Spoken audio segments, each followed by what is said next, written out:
Hey everyone, it's Strange Michael. I hope you're doing well today. I have a review for the second Quiet Place film, A Quiet Place Part 2, directed and written by himself this time, John Krasinski, who I love deeply. And he was one of the big people involved with the original film, starring in it, directing it, writing it, co-writing it, whatever.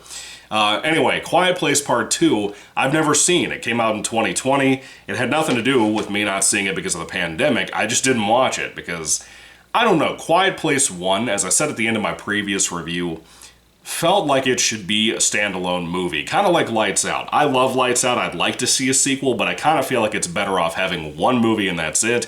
Same thing with James Wan's Dead Silence.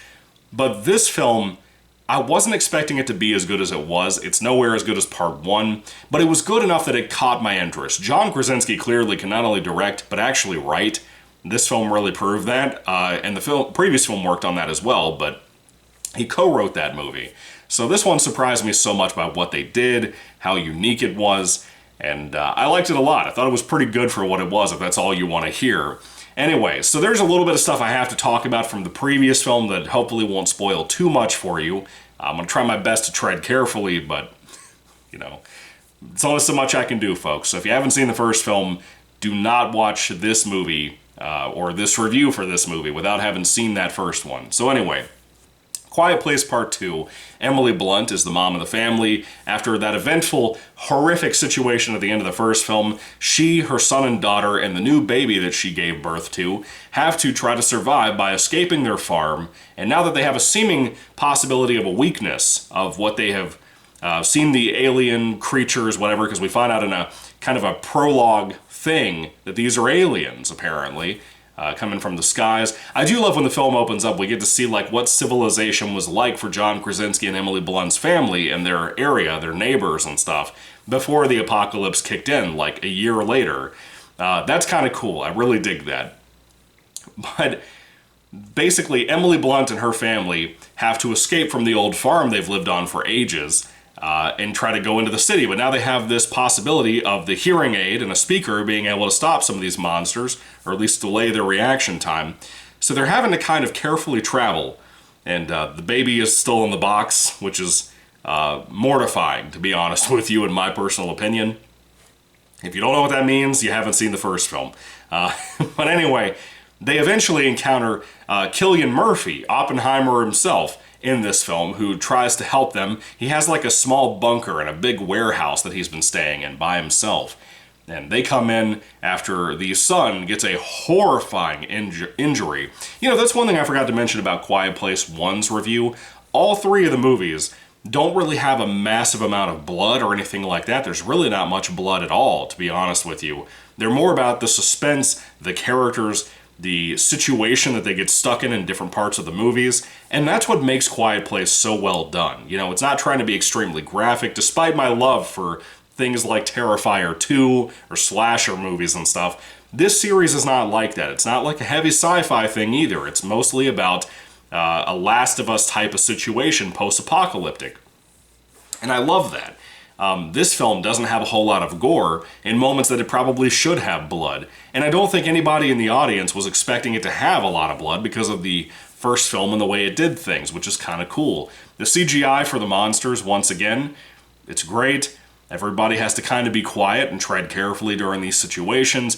And there's some other cast that I don't want to talk too much about. There's one guy who played the dad in Gran Turismo who was in this, who's a great actor. He's in a bunch of stuff like Marvel movies and everything. Great actor. Really enjoyed seeing him here too. I like some of the new things we find out about not only the aliens, but also the world and what's going on and how, whether people are able to survive or not in this crazy post-apocalyptic situation. Cillian Murphy, really good here. The rest of the cast, they were always good. Emily Blunt, the oldest daughter, the son, they're all good here for what they have to do. And Cillian Murphy, being involved the way he is really good too.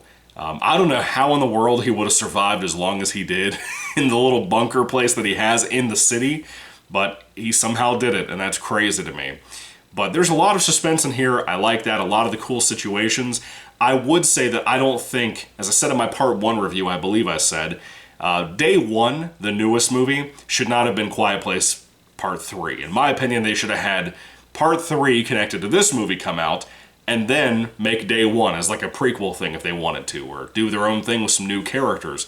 The way this film ends is satisfying, but now 4 years down the road, it's not as satisfying. Like, I think we need more. I think we need to do more with this and continue this on. I'm not really sure why they never did that, or why we got Day One, the new one that's a prequel. I'm not really getting that. I don't really understand that. But if you were going to make Quiet Place a franchise, series, whatever, I think it should have been 3 movies, and that's it. But for now, we have 2 films and a prequel. But Quiet Place Part 2 is pretty freaking good, man. I was very impressed with how much I enjoyed this. And if I had to rate it overall on a 5-star basis, I'd probably give it about a 4 out of 5 stars. Kind of a weak 4, but it was definitely an above average, well-made, well-shot film, and even the CGI monsters looked good again here. It's not as small scale as that first movie was. It doesn't feel as modest on budget as that first film was. But it's not as excessive as something like Day One, you know, so that is what it is. Anyway, what did you think about Quiet Place Day One? God. Quiet Place Part 2. I keep getting the titles mixed up, man. What do you think about Quiet Place Part 2? Do you love it? Do you hate it? I'd love to hear all of your thoughts and comments about it down below.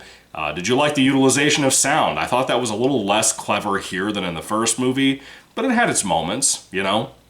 If I had to rate it on a 5-star basis, it'd be the 4 out of 5 stars. So that's pretty much all I have to say. I enjoyed it. I'm glad I finally watched it. This is a good series. At least these first 2 parts are really good. We'll talk about Part 3 when I get there. So anyway, thank you all for watching, guys. What do you think about Quiet Place Part 2? Let me know all that down below again. Thank you, God bless you all, and goodbye.